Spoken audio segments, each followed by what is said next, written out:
کسی ملک کی معیشت کو سمجھنے کا ایک آسان طریقہ یہ ہے کہ اسے ایک گھر کی طرح دیکھا جائے۔ اس گھر میں کتنے افراد ہیں؟ ان میں سے کتنے کام کرتے ہیں؟ کیا ان کی آمدن گھر کے اخراجات کے لیے کافی ہے؟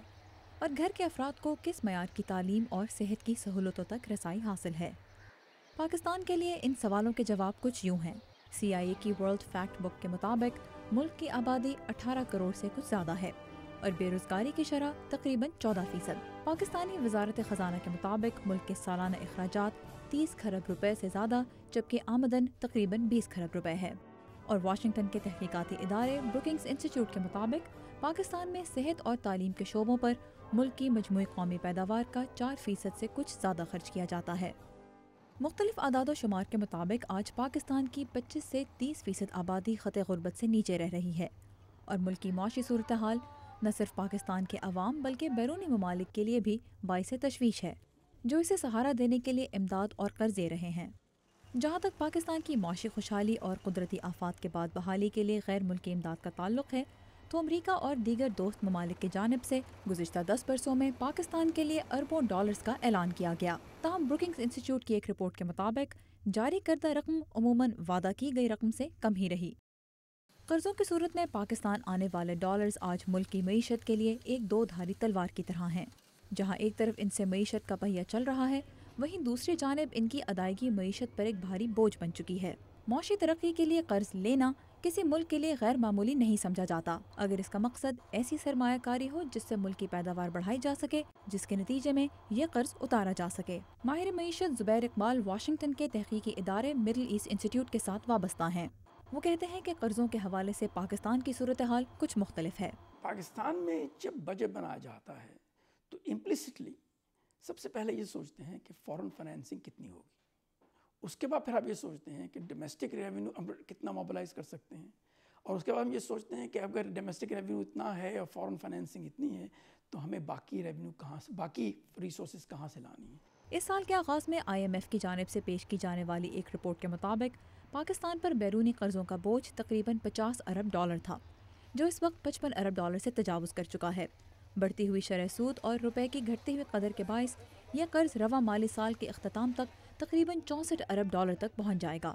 پاکستان کے لیے بیرونی قرضوں کے اہم ذرائع میں عالمی مالیاتی ادارہ یا IMF، ورلڈ بینک اور ایشیائی ترقیاتی بینک جیسے بین الاقوامی ادارے شامل ہیں۔ ورلڈ بینک پاکستان میں صحت، تعلیم، اقتصادی ترقی اور انفراسٹرکچر جیسے شعبوں میں مخصوص منصوبوں کے لیے قرض دیتا ہے۔ ان منصوبوں کا مقصد عوام کا معیار زندگی بلند کرنا ہے اور ان کی نشاندہی پاکستانی حکومت اور ادارے کرتے ہیں۔ اس کے علاوہ پاکستان میں قدرتی آفات کے بعد بحالی کی کوششوں کے لیے بھی عالمی بینک کثیر سرمایہ دیتا ہے۔ سال 2010 میں آنے والے سیلاب کی تباہ کاریوں سے نمٹنے کے لیے بینک نے پاکستان کے لیے 1 ارب ڈالر کے قرضے ری ڈائریکٹ کرنے کا اعلان کیا۔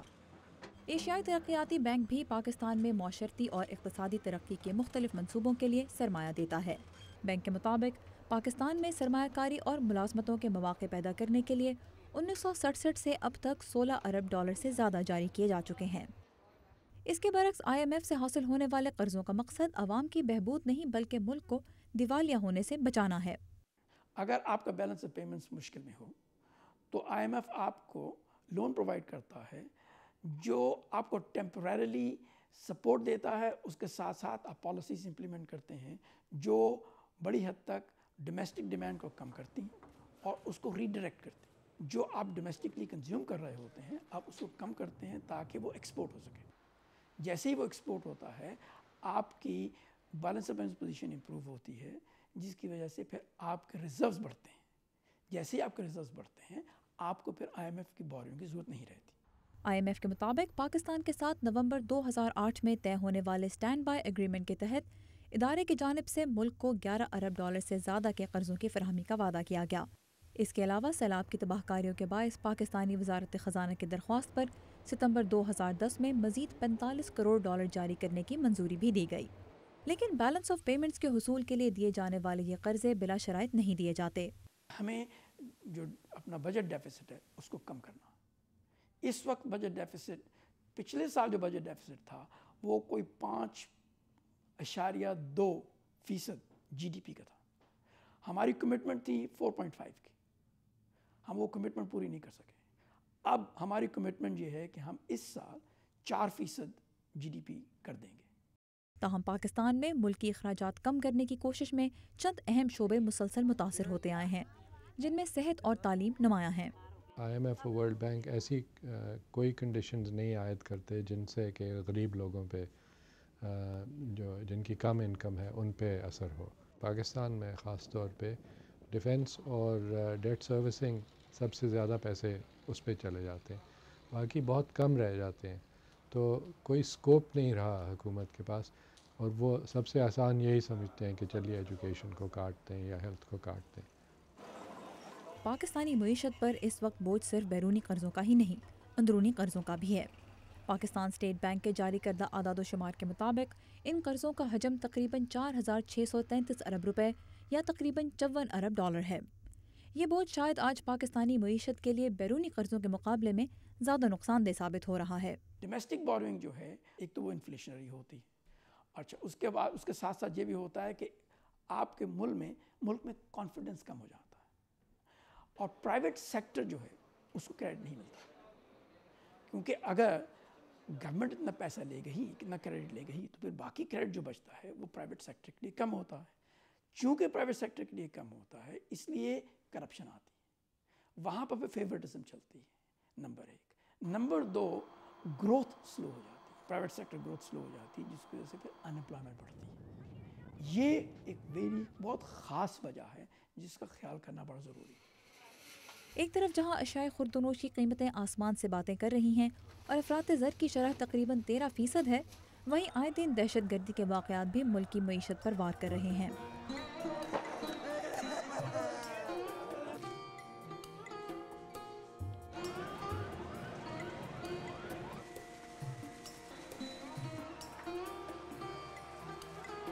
اس پر 5 سال کے عرصے میں ملک کی تاریخ کی 2 بدترین قدرتی آفات نے نہ صرف لاکھوں لوگوں کی زندگیاں تباہ کر دیں بلکہ ملک کی معیشت کو بھی کئی سال پیچھے دھکیل دیا۔ IMF کے مطابق رواں مالی سال میں پاکستان میں ترقی کی شرح 2% سے کچھ ہی زیادہ ہے۔ پاکستان کی حالیہ معاشی صورتحال کے لیے عالمی مالیاتی بحران کو بھی ذمہ دار قرار دیا جاتا ہے، تاہم زبیر اقبال اس سے اتفاق نہیں کرتے۔ ان کا کہنا ہے کہ پاکستان میں بینک کاری کا نظام عالمی بینکوں کے اتنا قریب نہیں کہ انہیں درپیش مشکلات سے بری طرح متاثر ہو سکے، اور عالمی کساد بازاری نے جہاں ملک کی برآمدات کی مانگ کچھ کم کر دی، وہیں اس سے درآمدات کی قیمتوں میں بھی کچھ کمی دیکھنے میں آئی، جو پاکستان کے لیے کسی حد تک مددگار ثابت ہوئی۔ اصل وجہ یہ تھی کہ ہماری انڈرلائنگ اسٹرکچر کنڈیشنز بہت خراب تھیں، اور اسی وجہ سے ہم سسٹین نہیں کر سکے۔ آپ کا بجٹ جو ہے اس کا ڈیفیسٹ بڑھتا چلا جا رہا ہے، آپ کا ریونیو جو ہے وہ 10% GDP سے کم ہے۔ آپ ہر سال 5% آف GDP کے قریب صرف انٹرسٹ پیمنٹ پر خرچ کر رہے ہیں، تو پھر کیا بچے گا آپ کی گروتھ کے لیے؟ دوسری بات یہ ہے کہ جو ہمارا پرائیویٹ سیکٹر ہے یہ کمپیٹیٹیو نہیں ہے، اس کو کمپیٹیٹیو ہونے کے لیے ایکسچینج ریٹ بہتر ہونا ہوگا۔